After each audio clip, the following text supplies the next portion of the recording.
Democrats off message. But Mike Muse, the spin machine is in full gear in Trump campaign land. The deflection operation taking place. They wouldn't come on the show to talk about the president's comments, but clearly here they are trying to draw attention away from the fact that "go back to where you came from" is an unambiguous racist trope.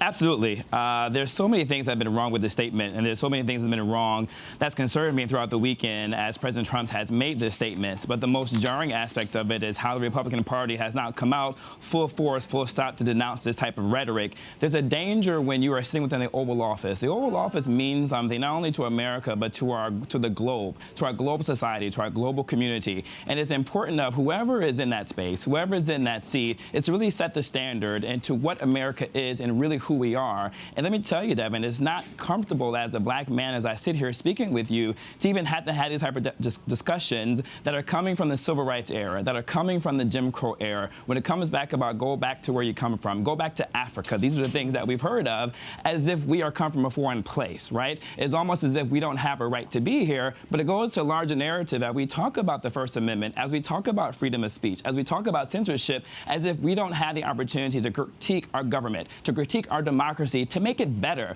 and to really bring it into the fullness of what we know it could be. It's also a troubling truth to hear President Trump show his ignorance on what it is to be an American as he sets to redefine what American value is, but also, too, who is an American, all the way from the fact of he doesn't recognize that being from Puerto Rican descent, you are an American citizen. But that dovetails right into the whole issue of the hurricane that happened and the relief that has yet to happen, and this whole notion of xenophobia that Puerto Ricans aren't Americans, but they are American citizens. And then it concerns me about how we go into an immigration debate about how you're not aware of how Representative Omar is actually a naturalized citizen, which makes her a United States citizen. And so there is troubling effect when someone is sitting in the Oval Office who doesn't understand the basics of the historical nature of racism, who doesn't understand the basicness of what freedom of speech and censorship is, but yet this is the individual who's going to be setting a tone for our immigration to where we have a huge backdrop of what's happening in ICE over the weekend. So it really is going back to this othering, and it's troubling that these individuals are people of color, right? And so that's what it goes back to it, and that there are also two freshman class members who have a right to speak out. And so we're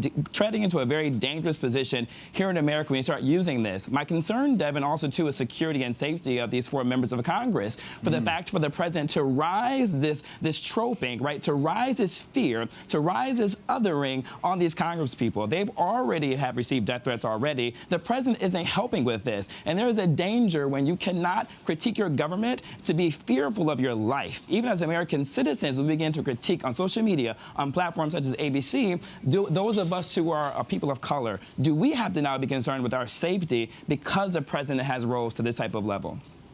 Yeah, it certainly raised some pretty disturbing responses from the white supremacist community. Those death threats are really troubling. Ben, on the Hill, I mean, you've